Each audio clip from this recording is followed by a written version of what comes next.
Here's the new Galaxy S25, and it could be the best small phone, because on paper, it has all the hardware to beat out the iPhone 16, and is pretty similar to the iPhone 16 Pro even. So let's see how it really compares. In terms of design, the S25 didn't change that much besides getting a bigger ring around the cameras. Now they look roughly the same size as the cameras on the iPhones. But the camera looking bigger doesn't mean it's better. It's the same exact cameras as before. And overall, the design of these three phones is pretty similar, but the iPhone 16 has noticeably thicker bezels than the other two, and the Samsung is significantly less round. However, the only real difference is the 16 Pro having a titanium frame while the other two have aluminum frames. And moving on to the displays. The S25 technically has the lowest resolution at 1080p, but at this size, I think it's enough, and you can't really see a notable difference between it and the higher resolution iPhones. And all three have very similar anti-reflection coating. Only if Samsung gave the S25 the same coating they use on the Ultra, that would really make this phone stand out. But nonetheless, it's still the brightest screen here at 2600 nits. For HDR videos, the S25 does look a little brighter. So yeah, the display on the S25 is great, easily on par with the 16 Pro,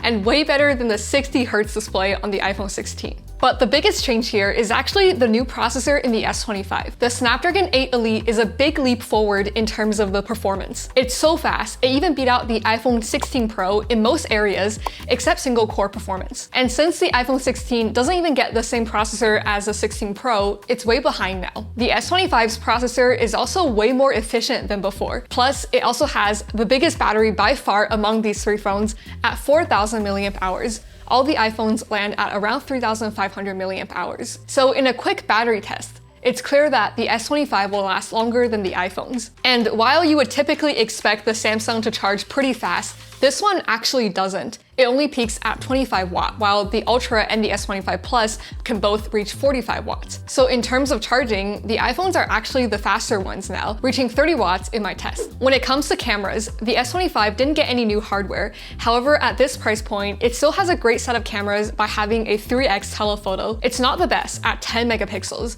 but it's still obviously much better at these 10x shots than the iPhone 16, which doesn't have a telephoto. However, it doesn't quite hold up to the iPhone 16 Pro's 5x 12 megapixel telephoto, as you can see here. But the best part about the S25's camera is actually the software, especially since Samsung doesn't really hold back on giving its smaller phones all of the best software features, such as the new log shooting mode and the ability to shoot 8K 30. The log shooting mode does allow for better looking footage after some post-processing, and at 4K, it looks very similar to the iPhone 16 Pro's log video. However, when you switch it to 8K, now it looks drastically better.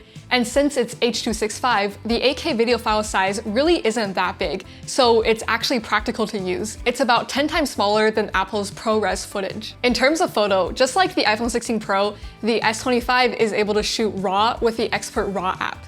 This app also gives you a lot more control over the settings, including taking 24 megapixel photos. Overall, the S25's camera features are a lot more advanced than the base iPhone 16's, which isn't capable of RAW nor log. However, the S25's camera set is still a bit disappointing because it didn't get any new cameras. Especially the ultra-wide can use an upgrade. It just doesn't quite match up to the flagships because it's still the old unit that cannot autofocus. While the S25 Ultra is getting a new fancy high-resolution ultra-wide, this one didn't even get last year's S24 Ultra's ultra-wide. The photo still looks fine, but it just doesn't get features such as macro mode. And finally, the main camera. So all three have around a 50 megapixel main camera, and they all do a great job. I cannot tell much of a difference between their photos besides the color. And since they're all high res, they can all take really good looking 2x photos as well. But for a lot of people, the question of the best small phone really comes down to the software.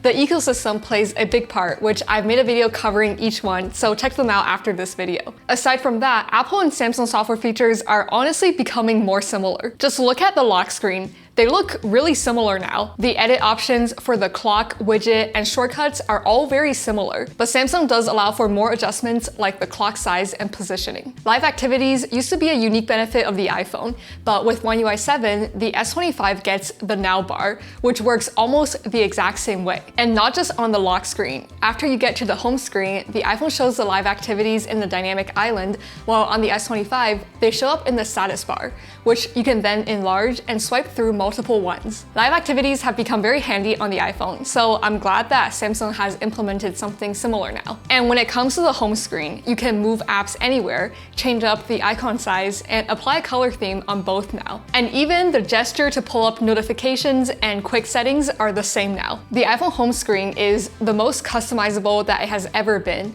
but it still falls short of Samsung, where in addition, you can change the grid layout to 5x6 instead of 4x6, and now you can fit way more apps on one screen. You can also easily apply a theme from the Galaxy Store. And same for the widgets.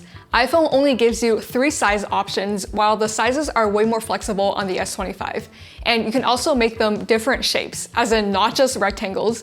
And my favorite is making them transparent. So among these 3 phones, the iPhone 16 Pro certainly still has its own benefits. However, considering it's $200 more than the other 2, especially since the S25 frequently has discounts, the S25 certainly feels like the best value among these 3, with most of the features that the Pro has. And the iPhone 16 at this price point is just not very competitive. I'll have links to these 3 phones down below, so check them out for the most up-to-date pricing. Subscribe if you enjoyed.